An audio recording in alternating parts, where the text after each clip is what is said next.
The mysticism of China is broad. China encompasses three main religions into its spectrum of faith: Taoism, Confucianism, and Buddhism. The three are both diverse and intricately woven together in Chinese society. Each is distinct, yet all share common grounds and greatly impact each other's thought. Shared ideologies, concepts, and vocabulary for similar ideas penetrate the boundaries between the three faiths. Above all, the one thing they have in common that bonds them together is Chinese culture. Although woven together through time, their origins in China are not as similar. The late and weakened days of the Zhou dynasty gave way to the period of warring states, which lasted from 403 to 221 BCE. It was through this political turmoil in which both Taoism and Confucianism arose. Both were intended as means of political solution. Taoists turned to the understanding of the natural principles that presided over the world and aimed to live in harmony with them. Taoism taught that through synchronization with nature and its laws, and disengagement from human governing, the political tumult would vanish, because there would be no politics to cause disorder. Confucianism was quite the opposite. Confucians believed that if everyone played their active and proper role in society, contrary to Taoist pacifism, the public order would be sustained. Confucianism's fundamental nature was to try to make everyone moral. Buddhism was accepted in China not quite as means of political solution, but as means of hope during the collapse of the Han dynasty in 220 CE. The Han's collapse led to 3 centuries of instability. Buddhism was introduced in China as a religion offering salvation and took the form and characteristics of Chinese society. Tradition holds that the Han Emperor Mingdi, who ruled from 57 to 75 CE, foresaw the impending religion in a dream of a flying golden figure. However, the history books hold that Buddhism was passed on to China through trade routes linking northwest India and Central Asia to China. Regardless of its introduction, Buddhism remains a faith that has greatly impacted China. The first of these religions to call China home was Taoism. The philosophy of Taoism was founded by Lao Tzu, known to Taoists as the Old Master. Lao Tzu was said to have been born around 604 BCE. Unfortunately, very little is known about him, and none of that knowledge is certain. All of our information about Lao Tzu comes from Taoist legends, not all of which are historically conceivable. Many are undoubtedly myth.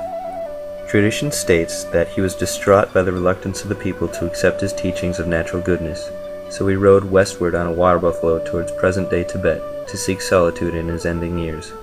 Before his departure, he wrote and left behind a record of his teachings and beliefs, the Tao Te Ching, the Way and its Power. This fundamental text of Taoist thought is comprised of a mere 5,000 characters, and is said to be read in a half hour and lived out in a lifetime. Due to the nature of the text, however, present scholars attribute its penmanship to numerous authors. Yet the ideology of the text coheres to the point that scholars must conceive the existence of such a person who influenced the book's formation. Without protest, this person is historically known as Lao Tzu. Lao Tzu's most fundamental teaching was the concept of Tao, translated the Way. The Tao is not about following a particular path in life, rather it refers to the sole and unseen ultimate reality. It is, by definition, incomprehensible. The Tao is formless, timeless, and limitless. Everything begins and ends with Tao. It generates and sustains all things. The Tao gives rise to yin and yang, the representation of naturally opposing, yet unavoidably simultaneous aspects of nature. The terminology originally meant shady and sunny, but came to encompass a wide range of opposites such as wet and dry, weak and strong, dead and living, and male and female. Despite popular Western belief, 2 opposites not included in the spectrum are the ideas of good and evil. Among Taoism, there are 2 main branches, religious and philosophical Taoism. Religious Taoism is the ritual worship of the Tao, with the definitive goal of immortality. It involved an educated priesthood and the use of Chinese scriptures. A hierarchical pantheon was comprised of both male and female deities, for whom temples and monasteries were built. Members of religious Taoism followed rituals and practices involving meditation, alchemy, and physically and spiritually benefiting exercises such as Tai Chi. Religious Taoists believe that immortality is achieved by correlating one's being with the Tao. This was done by retaining the bodily essences of Qi, breath, Jing, life force, and Shen, spirit, and reversing the steady depletion of these essences that in due course ends in death. Retaining the vital essences is accomplished through meditation exercises and purification of breath and body. To purify the body, Taoists would manage a diet comprised of foods with prolonged lifespans. To purify the breath, they imposed breathing techniques in aim to produce exceedingly slow and shallow breath. So meager is this breathing that a feather placed on a skilled breather's nose remains immobile. Proper habitual techniques result in the halting and reversal of aging. On the opposite end of the Taoist spectrum rests philosophical Taoism. This form of Taoism is comparatively unorganized and is considered a discipline rather than a religion. Philosophical Taoism is an attitude towards life in which Taoists seek wisdom as means of personal empowerment. The latter of the native Chinese religions is Confucianism, another philosophical religion that focuses on proper social and political roles to achieve societal harmony. Confucianism is attributed to Kong Fu-tze, whose Latinized name is Confucius. Born in 551 BCE to an aristocratic family, he lived during the late Zhou dynasty. All his life, Confucius sought an influential government post, but to his great dismay only ever held insignificant positions. For 13 years he tutored his philosophy, all the while in search of prestigious appointment. Through his quest, he found no official office that was willing to accept him in his ideology. Bitter and disappointed, he returned home and died 5 years later. Although Confucius would consider his life an utter political failure, he would go down in history as one of the world's most influential teachers. Confucius taught that social and political harmony came from the proper ordering of human relationships, and not through state offices. This categorization begins with the greatest relationship gap, the idea that the emperor is superior to his subjects. This is followed by the relationship of the parent over the child, the husband over the wife, the elder sibling over the younger sibling, and lastly, with the relationship of friends being equals, but with the elder friend looked upon as the wiser of the two. Confucius said that the best way to promote good government was by filling official positions with educated and politically wise individuals. Thus, he formed the Junzi, whom he called superior individuals. The Junzi took a broad and unbiased view of political affairs and took care to live out Confucius' three emphasized qualities: Ren, Li, and Xiao. Ren, the most emphasized quality, is a sense of humanity. It was an attitude of kindness and benevolence towards fellow beings. Individuals who possessed the quality of Ren were courteous and respectful people, diligent in their work and loyal to their masters. Another quality of importance to Confucius was Li. This meant propriety. People expressing Li were polite, unselfish, and respected all elders, superiors, family members, and ancestors. The third of Confucius' emphasized qualities was Xiao. This was the concept of filial piety. Children were to respect their parents, look after their interests and well-being, support them in old age, and remember them in death. From the perspective of Confucius, individuals who possessed Ren, Li, and Xiao were immaculate people who had potential for great influence on society. Valuing these characteristics, Confucians preferred order in society to be maintained on the basis of ritual, rather than the unsympathetic, punishing practices of political legalists. To Confucians, ritual and music were aspects that brought the community together and were ideal means of which to control the people, not by enforcing strict laws and severe punishments. Out of this value, Confucians developed a political system of sacrifices. These sacrifices were held at local, state, and imperial levels. Offerings were made to a formal hierarchy of spirits that paralleled the level of government at which the ritual took place, and the political leader of that institution would be the one to carry out the ritual. The emperor made the most prestigious sacrifices. He sacrificed to heaven and earth to ensure serenity and productiveness throughout the empire. He also sacrificed to imperial ancestors out of his filial duty. The ancestors could not only bless the monarch, but his entire kingdom as well. The emperor was not limited to making offerings to his own ancestors, however.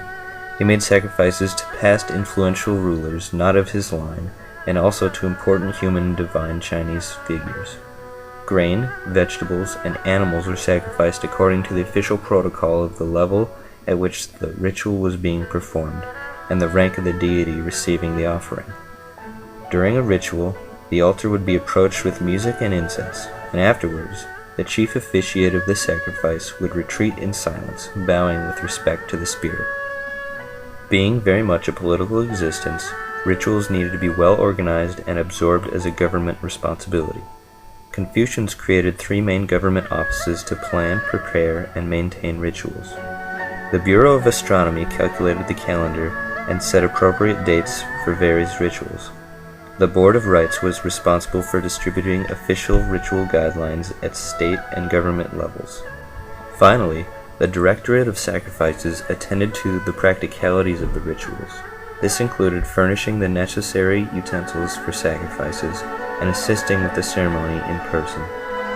Both Confucianism and Taoism shared many commonalities, but the third religion was introduced in China as an alien Indian import and had to be shaped to fit the Chinese perspective. China adopted Mahayana Buddhism.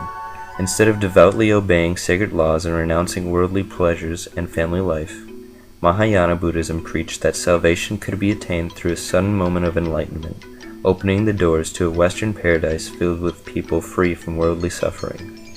Chinese Buddhists did not sever family ties, but strengthened them.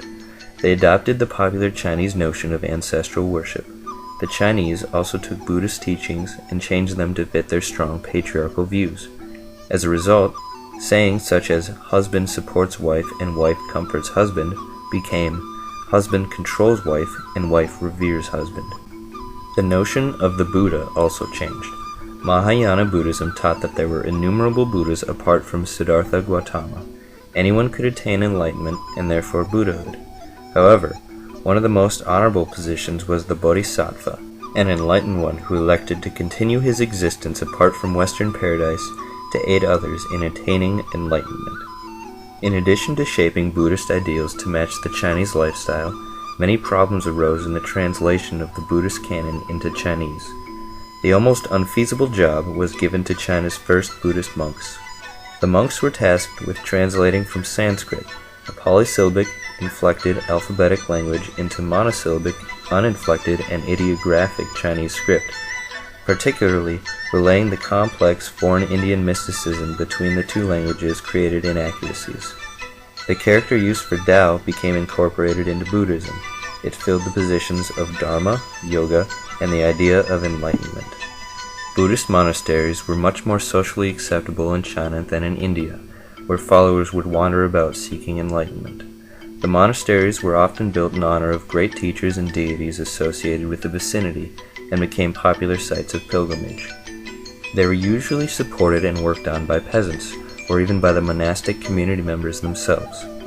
Due to universal salvation offered by Buddhism, the religion had strong appeal to Chinese women who were suppressed by the empire's overwhelming patriarchal views, and in 312 CE, the first Buddhist convent was established. By the closing of the 5th century CE, as Buddhism spread across China, there were more than 31,700 monasteries with an approximate entirety of 110,000 monks and nuns, in addition to 8,493 temples. A monastery played the role of the economic center in many districts.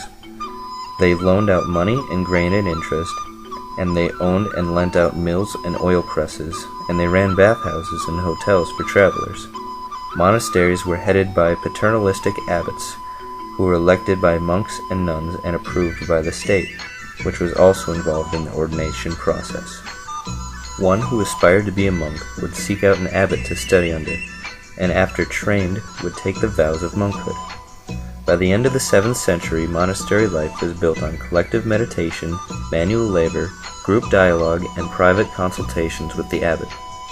Buddhism had matured from being an obscure cult import to one of China's most widespread and influential religions.